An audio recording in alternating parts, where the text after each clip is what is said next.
Good morning to all of you.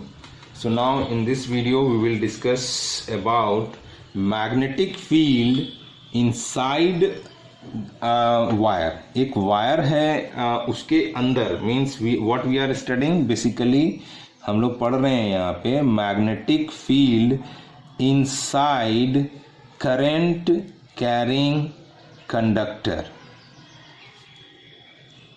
उसके अंदर में। अब जैसे हम लोगों ने स्ट्रेट वायर के लिए पढ़ा था, स्ट्रेट वायर के लिए बोलते थे कि भाई किसी पॉइंट पे यहाँ पे जो मैग्नेटिक फील्ड होगा वो क्या हो जाएगा, B is equals to mu naught by 2 pi I by A, है ना। A या फिर कह सकते हैं ये R, ये R में कर देता हूँ।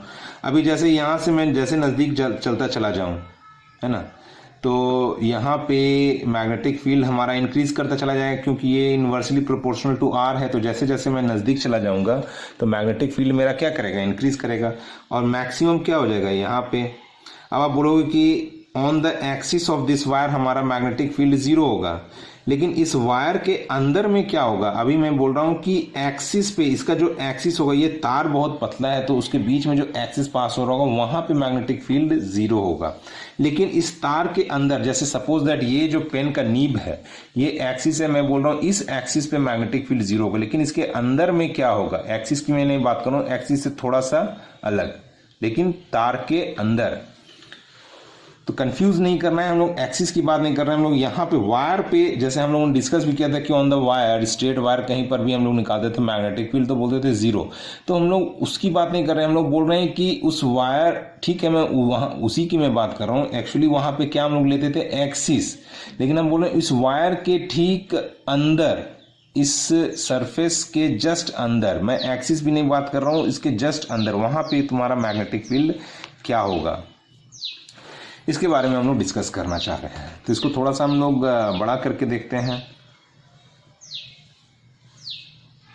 ये वायर है, हम लोगों ने बाहर के लिए तो देखा ही है ना, बाहर के लिए देखा कि इन्वर्सली प्रोपोर्शनल टू R होता है।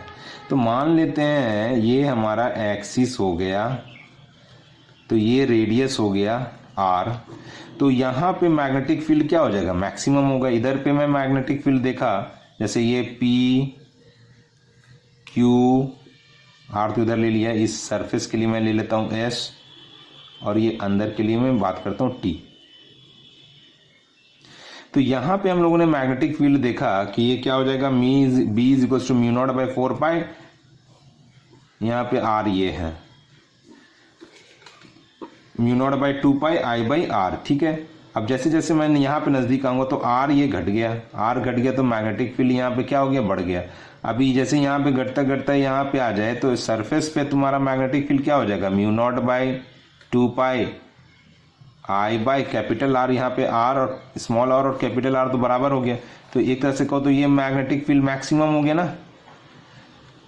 अब मैक्सिमम हुआ कि क्या हो गया वो तो हम लोग बाद में देखेंगे, लेकिन इसके अंदर पे क्या होता है, मैं T की मैं बात करूँ अगर, ये तो मेरे को समझ में आ गया भाई। यहाँ से ये भी समझ में आ गया कि जैसे जैसे नज़दीक जाएंगे तो हमारा मैग्नेटिक फील्ड बढ़ता चला जाएगा। इस पे भी हमको समझ में आ गया भाई ये होने वाला है magnetic field on the surface. इसके अंदर में मैं बात करूं कि इसके अंदर में क्या हो रहा है हमारा मैग्नेटिक फील्ड, ये T पे। तो उसको निकालने का हम लोग के पास तरीका क्या था, हम लोग ये एक तरह से कहिए तो it is an application of Ampere's law. तो यहाँ पर भी हम लोग क्या करेंगे, एक एम्पियर्स लॉ लगाने के लिए हम लोग लगाएंगे और फाइंड आउट करेंगे इस T पे। तो सबसे पहला स्टेप हम लोग क्या करते थे कि एक एम्पीरियन लूप लेते थे। तो हम लोगों ने एक एम्पीरियन लूप लिया यहाँ पे इस रेडियस का मैंने स्मॉल r, ये तो यहाँ पे हो गया ना, इसके लिए ये r घटता चला जा रहा है। तो अभी मैं इनसाइड में बात करूँ तो ये r की मैं बात कर रहा हूँ, ठीक है। तो हम लोगों ने सबसे पहला स्टेप क्या किया था कि an Amperian loop is taken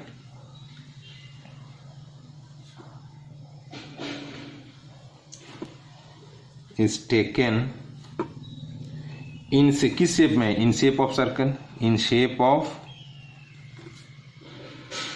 circle, and the center of the circle is and the center of circle is on the axis of current carrying conductor, CCC, current carrying conductor,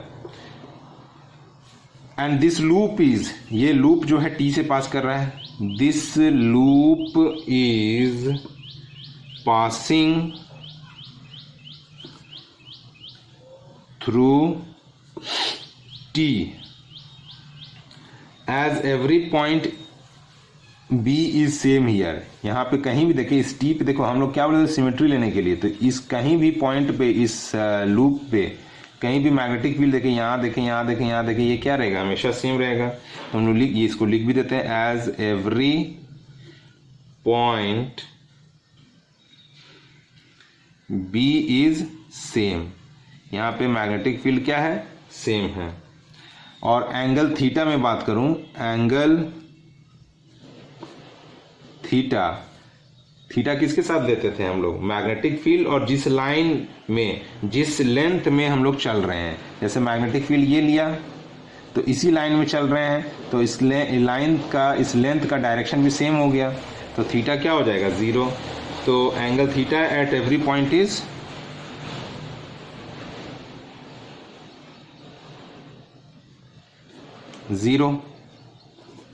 0 degree, है ना।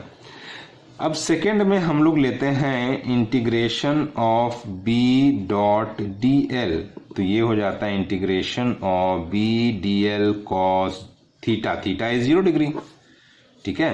तो ये B तो हमको निकालना है, तो B मैंने निकाल दिया, और integration of DL cos 0 degree is 1, और DL का इंटीग्रेशन विल बी L, है ना। L is this length, this perimeter, 2 pi R, 2 pi R, ठीक है, ठीक है। चलिए अब यहाँ पे हम लोगों को देखना है what is the net current. Third step में हम लोग यही देख रहे थे, नेट करंट। अब ये देखो, ये इस वायर से करंट जो पास कर रहा था वो I था, मींस इस क्रॉस सेक्शनल एरिया से जो करंट पास हो रहा है, बड़े वाले क्रॉस सेक्शनल एरिया से जो करंट पास हो रहा है वो I हो रहा है। तो पर यूनिट एरिया में कितना पास हो रहा होगा, तो I by 2 pi R square, I by pi R square, है ना, I by pi R square.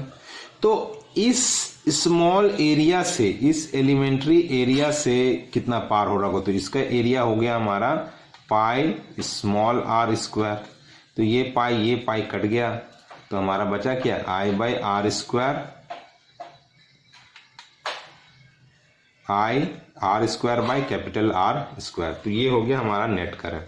अब फोर्थ में हम लोग क्या करते थे, B डॉट DL को म्यू नॉट NI से हम लोग इक्वेट कर देते थे।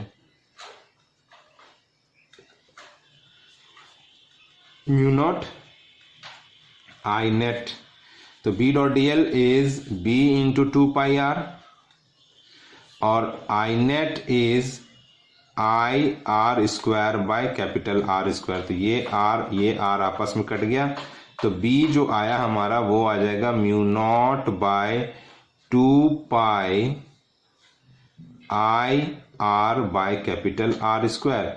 यहां से देख सकते हो ये पूरा का पूरा कांस्टेंट है, ये हो गया इनसाइड में मैग्नेटिक फील्ड कितना हो रहा है और कैसे वो R के साथ वेरी करता है। तो यहाँ पे देख रहे हैं हम लोग, जो हमारा आ रहा है कि B inside means B inside is directly proportional to R, small r means अंदर में। तो यहाँ पे अगर मैं एक्सिस पे बात करूं, therefore on axis R will be 0, therefore B will be 0, means इस जगह पे ये magnetic field on the axis क्या आया हमारा, 0 आया ना। कहीं पर भी देखेंगे तो मैग्नेटिक फील्ड हमारा क्या आएगा, 0 आएगा, है ना।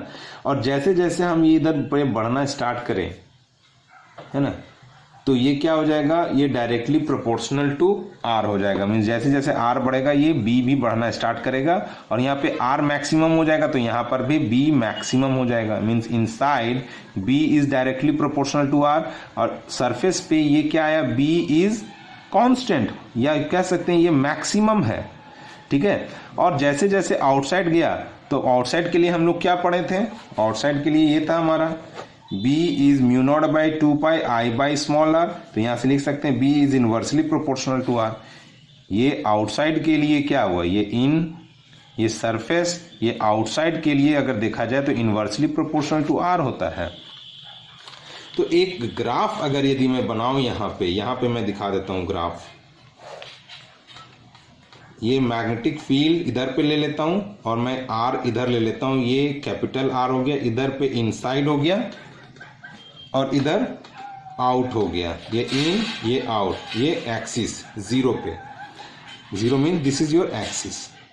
अभी यहाँ पे इनसाइड में मैंने देखा, इनसाइड पे हम लोगों ने देखा it was in directly proportional to R, और एक्सिस पे तो हमारा एकदम जीरो ही था, तो इधर पे इनसाइड पे डायरेक्टली प्रोपोर्शनल टू R है, तो ये जैसे जैसे ये बढ़ रहा है हम लोग इधर जा रहे हैं, मैग्नेटिक फील्ड बढ़ रहा है। ऐसा याद करो ग्राफ हम लोगों ने इलेक्ट्रोस्टैट में भी देखा है, ग्रेविटेशन में भी देखा था। तो ये inside B was directly proportional to R, यहाँ पे आया हमारा मैक्सिमम, ये सरफेस ये मैक्सिमम, और outside inversely proportional to R, outside inversely proportional to R। R square में ज़्यादा स्टीपर हो जाता है और केवल R में ये कम स्टीपर रहेगा, लेकिन ऐसे चला जाएगा। तो B is inversely proportional to R। ये हो गया ग्राफ, ये काफ़ी इंपॉर्टेंट ग्राफ है जो कि आप लोगों को समझ में आना चाहिए। नेक्स्ट है नेक्स्ट टॉपिक जो हम लोग डिस्कस करेंगे वो एक्चुअली वो एक तरह से कहो तो वर्किंग प्रिंसिपल ऑफ मोटर है। हालांकि मोटर कोर्स में नहीं है, वो तो ऑलरेडी हम लोग क्लास 10th में पढ़े हुए हो, है ना। वो मोटर कोर्स में नहीं है, लेकिन उसका प्रिंसिपल समझ लेना चाहिए क्योंकि principle is in our course, है ना।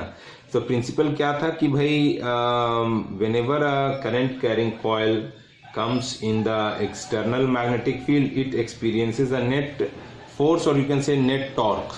net torque 10th के लिए था हमारा फोर्स, लेकिन यहाँ पे हम लोगों का क्या होगा, टॉर्क, क्योंकि लीनियर फोर्स यहाँ पे जीरो है। नेट लीनियर फोर्स जो होता है हमारा, नेट फोर्स जो होता है वो जीरो होता है, इसलिए लीनियर मोशन नहीं होता, बट नेट टॉर्क रह जाता है। नेट टॉर्क होता है जिसकी वजह से वो गोल गोल घूम पाता है, तो उसको हम लोग को देखना है। तो हम लोग क्या डिस्कस कर रहे हैं, torque on a current carrying coil placed in magnetic field. Torque on current carrying coil placed in magnetic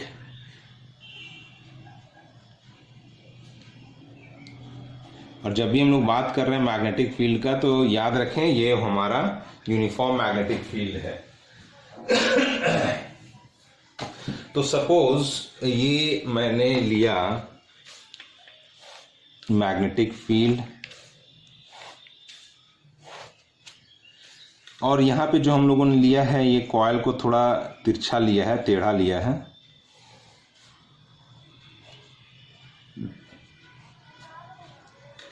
ठीक है। ये रेक्टेंगुलर कॉइल है, देखने में रेक्टेंगल नहीं लग रहा हो लेकिन इसको रेक्टेंगल ही मान लेना, ठीक है।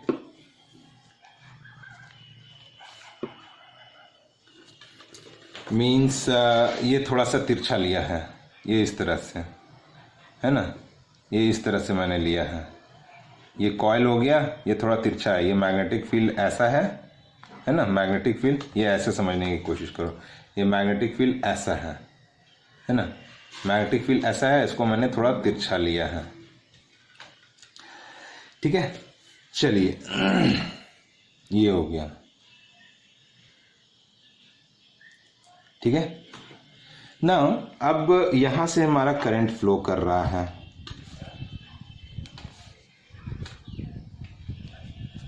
ये हमारा करंट फ्लो कर रहा है, ठीक है। अब यहां पे अब हम लोग देखें, ये मैग्नेटिक फील्ड है। अब हम लोग फोर्स देखें, सारे पी क्यू पे, क्यू आर पे, आर एस पे और एसपी पे। ये मत सोचना कि यहाँ पे कटा हुआ है, ये एक्चुअली कॉइलिंग किया हुआ है, कॉइलिंग किया हुआ है। अभी तार निकालना तो पड़ेगा ना, करंट भेजने के लिए तार तो निकालना पड़ेगा, तो वही तार निकाला हुआ है। ऐसा ना समझ लेना कि यहाँ पे कटिंग किया हुआ है ना। नाउ अब इसमें से अगर यदि करंट मेरा फ्लो कर रहा है ना, अब करंट इसमें फ्लो कर रहा है और ये मैग्नेटिक फील्ड में है, तो डेफिनेटली इस पे एक क्या लगेगा, फोर्स लगेगा। तो हम लोग निकालते हैं। तो ये हो गया हमारा, देखिए method, Fleming's left hand rule. ये हो गया मेरा करंट का direction, this is your magnetic field, और ये हो गया मेरा फोर्स। तो फोर्स इस पे क्या लग रहा है, मेरा फोर्स जो है इस PQ पे जो लग रहा है वो इनवर्ड लग रहा है ना। PQ पे जो फोर्स जो हमारा लग रहा है वो कैसा लग रहा है, इनवर्ड लग रहा है, इन, ठीक है। नाउ अब हम लोग RS पे ध्यान दें, RS पे ध्यान दें। देखिए ये जैसे है ना, इनवर्ड कहने का मतलब कि ये इनवर्ड लग रहा है, ठीक है। और RS पे अगर यदि मैं ध्यान दूं तो क्या हो जाएगा, करंट इधर है, फील्ड इधर है, और इस पे जो फोर्स लग रहा है वो कैसा लग रहा है, ये आउटवर्ड लग रहा है ना। RS पे ये जो हमारा फोर्स है वो आउटवर्ड लग रहा है। अब जरा हम QR पे ध्यान दें, हालांकि यहाँ पे एक एंगल बना रहा होगा, लेकिन यहाँ पे हम लोग केवल फोर्स पे ध्यान देते हैं, है ना। तो इस पे लगने वाला फोर्स, ये QR पे लगने वाला फोर्स जो है, ये एक्चुअली आपका ये टॉप व्यू है ना। अभी QR पे लगने वाला फोर्स क्या है, ये हो गया हमारा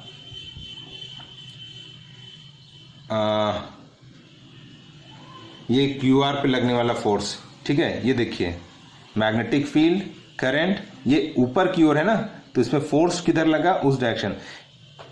ये देखिए थोड़ा 3D व्यू है, इसको आप समझने की कोशिश करें, है ना। तो ये फोर्स मेरा क्या लग रहा है, इधर पे लग रहा है, इस पे एक फोर्स मेरा इधर लगा, है ना, F ऑन QR। अभी उस तरह से अभी मैं इस पे इधर ऊपर की ओर लगा, तो इस नीचे वाले पर देखूं, है ना, ये देखो, आप कहने का मतलब ये जो है ना, कॉइल ए इधर पे लगा, ये है ना, QR जो है मेरा इधर है, तो इधर पे लगा फोर्स। और इस पे जो लगने वाला है, देखिए इसमें क्या है, एक पर, अब ये तो एग्जैक्टली जैसे यहाँ पे I और B के बीच में जो लेंथ और B के बीच में परपेंडिकुलर बन रहा है, लेकिन ऐसा यहाँ पे नहीं हो पा रहा है, ठीक है ना। लेकिन इसका कुछ ना कुछ कंपोनेंट तो, परपेंडिकुलर कंपोनेंट तो रहेगा, जिसकी वजह से ये इस डायरेक्शन में लग रहा है। पैरेलल वाला तो हम लोग नील कर दे रहे हैं, ठीक है ना। तो इस पे SP वाले पे जो हमारा फोर्स लगने वाला है वो इधर पे लगने वाला है। जब इस पे इधर लगा, अब ये करंट का डायरेक्शन अपोजिट हो गया, तो जाहिर सी बात है, एक अगर ऊपर लग रहा है तो एक इधर पे लग रहा होगा, नीचे लग रहा होगा, ये FPS है। अब यहाँ पे देखा जाए तो क्या है कि नेट फोर्स अगर देखें, चूंकि करंट सेम है, इस डायरेक्शन में सेम है, इसका लेंथ और इसका ये ब्रेड्थ और ये ब्रेड्थ सेम है, तो ये फोर्स और ये फोर्स हमारा सेम हो जाएगा। ये फोर्स सेम हो जाएगा तो ये आपस में कट कर देगा। और इसके साथ क्या है कि ये एक ही लाइन में आ रहा है ना। एक रस्सी है, एक रस्सी के इस तरफ इधर लग रहा है एक फोर्स QR, और एक फोर्स इधर लग रहा है PS। तो ये तो दोनों आपस में कट गया, रस्सी किधर जाएगी, कहीं भी नहीं जाएगी। अभी यहाँ पे देखें RS और QP पे क्या है कि एक इधर पे फोर्स लग रहा है और एक इधर पे फोर्स लग रहा है और एक इधर पे फोर्स लग रहा है। तो नेट फोर्स यहाँ पे क्या हो रहा है ना, ये तो हो गया आपका QR और SP वाला।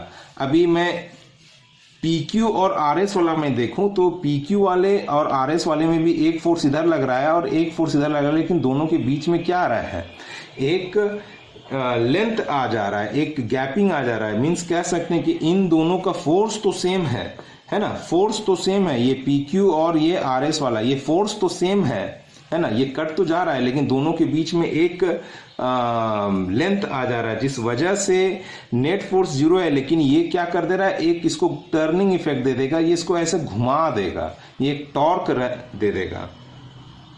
तो यहाँ पे अगर देखा जाए कि नेट फोर्स तो 0 है, ये इसको बैलेंस किया, ये इसको बैलेंस किया, नेट फोर्स 0 है, इसलिए हम लोग कह सकते हैं कॉइल विल नॉट मूव, है ना, कॉइल मूव नहीं करेगा इन द लीनियर डायरेक्शन। लेकिन क्या है कि इसके वजह से तो नहीं, लेकिन इन दोनों की वजह से एक यहाँ पे टर्निंग इफेक्ट आ सकता है। मींस कहने का मतलब नेट फोर्स जीरो जब होता है तो सेंटर ऑफ ग्रेविटी मूव नहीं करता है। सेंटर ऑफ ग्रेविटी को मूव करने के लिए फोर्स को जीरो नहीं होना पड़ेगा, लेकिन चूंकि यहाँ पे फोर्स जीरो है इसलिए सेंटर ऑफ ग्रेविटी इसका मूव नहीं करेगा। मींस ये कॉइल कहीं जाएगा नहीं आगे, लेकिन ये अपने जगह पे ये ऐसे टर्न जरूर ले लेगा। इसकी वजह से नहीं लेगा क्योंकि ये एक ही एक्शन लाइन में आ रहा है, और चूंकि ये दोनों नेट सेम फोर्स हैं बट डायरेक्शन उनका मींस लाइन ऑफ एक्शन उनका सेम नहीं है, जिस वजह से वो लोग क्या करेंगे कि एक नेट टॉर्क बना देंगे। और टॉर्क आपको याद हो कि ये इसको मैं कहता था कपल, और ये आप लोग क्लास 11th में पढ़ चुके होंगे। वैसे भी आपको मालूम होगा कि बिना कपल ऑफ फोर्स के आप किसी चीज को घुमा नहीं सकते, चाहे वो दरवाजा ही क्यों ना हो या फिर आप किसी तरह का मीन्स घूम रहा है, अगर गोल घूम रहा है तो वहां पे आपने कपल का यूज किया ही है। बिना कपल के, बिना जोड़ी के आप किसी को घुमा नहीं सकते, चाहे वो आप बॉटल का ढक्कन हो या फिर आप दरवाजा हो, खिड़की हो, किसी को कहीं भी घूम रहा है तो वहां कपल फोर्स लग रहा होगा। तो नेट फोर्स तो जीरो हो रहा है जिस वजह से वो लीनियर मोशन नहीं कर पा रहा है, लेकिन वहां पे एक रोटेशनल मोशन तो आएगा ही आएगा। ठीक है, तो चलिए थोड़ा सा इसको हम टॉप व्यू देख करके और इसको हम सॉल्व करने का कोशिश करते हैं। तो जैसे ये हो गया हमारा QR, है ना, QR हो गया। अभी एक ये वाले सरफेस पे इनवर्ट फोर्स लग रहा था, तो चलिए इसको मैं दिखा दिया, एक फोर्स इधर लगा और इस पे किधर फोर्स लग रहा है, इधर पे लग रहा है। तो इसको मैं थोड़ा सा इसके लाइन में लेकर के ऐसे मैं दिखा देता हूँ। ये देखिए दोनों के बीच में ये गैपिंग आ गया ना, ये वाला गैपिंग, ये वाला गैपिंग। ठीक है, अभी मान लेते हैं कि ये एरिया वेक्टर, ये जैसे एरिया वेक्टर होगा ना भाई, ये एक है तो इसका ये जो है एक एरिया वेक्टर, इसका मान लेते हैं कि मैग्नेटिक फील्ड के साथ, ये मैग्नेटिक फील्ड ऐसा जा रहा है तो area vector is making an angle, this is your area vector, और ये मैग्नेटिक फील्ड है तो उसके साथ ये एंगल बना रहा है थीटा। तो जब ये एंगल थीटा है तो ये एंगल भी हमारा थीटा हो जाएगा। कैसे होगा, ये थीटा है, ये एरिया वेक्टर इसके साथ परपेंडिकुलर बना रहा है, तो ये थीटा है तो ये एंगल 90 डिग्री माइनस थीटा हो जाना है। ये 90 डिग्री माइनस थीटा है तो ये 90 डिग्री है, तो ये एंगल क्या हो जाएगा हमारा थीटा। तो ये थीटा हो गया, ये थीटा हो गया। यहाँ पे देखिए एरिया वेक्टर और मैग्नेटिक फील्ड, यहाँ एरिया वेक्टर और मैग्नेटिक फील्ड के बीच में एंगल बन रहा है थीटा। ठीक है, तो ये थीटा हो गया। हमको ये लेंथ चाहिए, हमको टॉर्क निकालने के लिए हमको ये परपेंडिकुलर लेंथ चाहिए, बिकॉज टॉर्क जो होता है हमारा RF, और ये R जो होता है ये परपेंडिकुलर डिस्टेंस होता है, ये परपेंडिकुलर डिस्टेंस होता है। ठीक है, तो टॉर्क के लिए हमको R परपेंडिकुलर चाहिए और इंटू F कह सकते हैं, R परपेंडिकुलर एंड F। तो this is your R perpendicular, यहाँ देखिए ये परपेंडिकुलर बन रहा है ना, है ना, तो ये हमको लेंथ चाहिए। ठीक है, तो इसको थोड़ा सा यहाँ पे हौच-पौच हो गया, इसको मैं ऐसे दिखा देता हूँ। ये परपेंडिकुलर है, ये X लेंथ हमको चाहिए मेरे को, ये QR मैंने लिया है ना, ये X लेंथ में ले लेता, और ये जो है QR ये हमारा मान लेते हैं ये ब्रेड्थ हो गया। This is your breadth, this is your length and this is your breadth, this is your breadth. तो ये ब्रेड्थ हो गया, तो हम लोग लिख सकते हैं ये एंगल थीटा है, तो x बाई b is equals to sine theta. तो यहाँ से x is equals to b sine theta आया हमारा, x is equals to b sine theta. तो टॉर्क के लिए हम लोग क्या करते, देयरफॉर टॉर्क के लिए हम लोगों का आता है R perpendicular, this is your perpendicular, this is your R perpendicular, यही हमारा R परपेंडिकुलर है। तो ये आया हमारा B sine theta into F कितना आने वाला है भाई, तो F तो हम लोग जानते हैं ये होता है IL और B। यहाँ पे जैसे साइन थीटा एक आने वाला रहता था, जो ये L और B वाला कहानी है, तो ये परपेंडिकुलर हो गया, लेंथ और B हमेशा परपेंडिकुलर, तो साइन 90 डिग्री इज 1, तो सिंपल लिखते हैं ILB। तो IL, देखिए ये थीटा और ये वाले थीटा ये सब अलग अलग हैं, इसको आप सिंपल समझ लें कि ये परपेंडिकुलर जा रहा है तो ये 90 डिग्री साइन 90 डिग्री 1 होने वाला। ILB साइन थीटा है ना, तो उसको साइन 5 मान लें, तो वहाँ पे 5 is angle between L and B। ठीक है, जैसे यहाँ पे क्या है ना, यहाँ पे अब यहाँ पर भी साइन थीटा आने वाला है, यहाँ भी से, तो बहुत सारे साइन थीटा से कंफ्यूज हो सकते हैं, तो इसको मैंने मान लिया यहाँ पे साइन 5 है, और यहाँ लेंथ, जैसे ये लेंथ और मैग्नेटिक फील्ड इधर है, ये लेंथ इधर है, ये लेंथ इधर है ना, ये दिस इज योर लेंथ है ना, ये लेंथ है और ये मैग्नेटिक फील्ड है, तो दोनों के बीच में एंगल क्या बन रहा है 90 डिग्री, तो साइन 90 डिग्री इज 1। तो ILB मैं ले लेता हूं। अभी यहां से टॉर्क क्या आने वाला है हमारा, देखिए यहाँ L into B, length into breadth will be the area of the coil, तो इसको मैं लिख सकता हूं I length into breadth is AB sine theta, IAB sine theta. अभी इसको मैं अगर for n number of turns देखूं, for n number of turns देखूं, तो हमारा टॉर्क क्या हो जाएगा, n से मल्टीप्लाई हो जाएगा NIAB साइन थीटा, ये टॉर्क हो गया। इसको मैं वेक्टर फॉर्म में लिखना चाहूं तो ये क्या हो जाएगा NIA क्रॉस B। और ऐसे आपको मैं बता दूं also N into I into A is nothing but the magnetic moment. Magnetic, ये आप लोग पढ़ोगे आगे, मैग्नेटिक मोमेंट, तो इसको मैं लिख सकता हूं therefore torque is equals to M cross B या MB साइन थीटा। ठीक है, तो यहां पे एक हो सकता है भाई, दिस इज योर टॉर्क है ना, यहां पे एक हो सकता है कि भाई when is torque maximum torque कब होगा, है ना, मैक्सिमम टॉर्क होगा जब theta is equals to 90 degree, means जब जो कॉइल है, ये सपोज दैट कॉइल है मैग्नेटिक फील्ड के साथ हो जाए, है ना, या जब जब area vector is perpendicular to magnetic field, इसका एरिया वेक्टर ये हो गया ना, जस्ट वेट, या तो आप बोलो कि coil is along magnetic field, या एरिया वेक्टर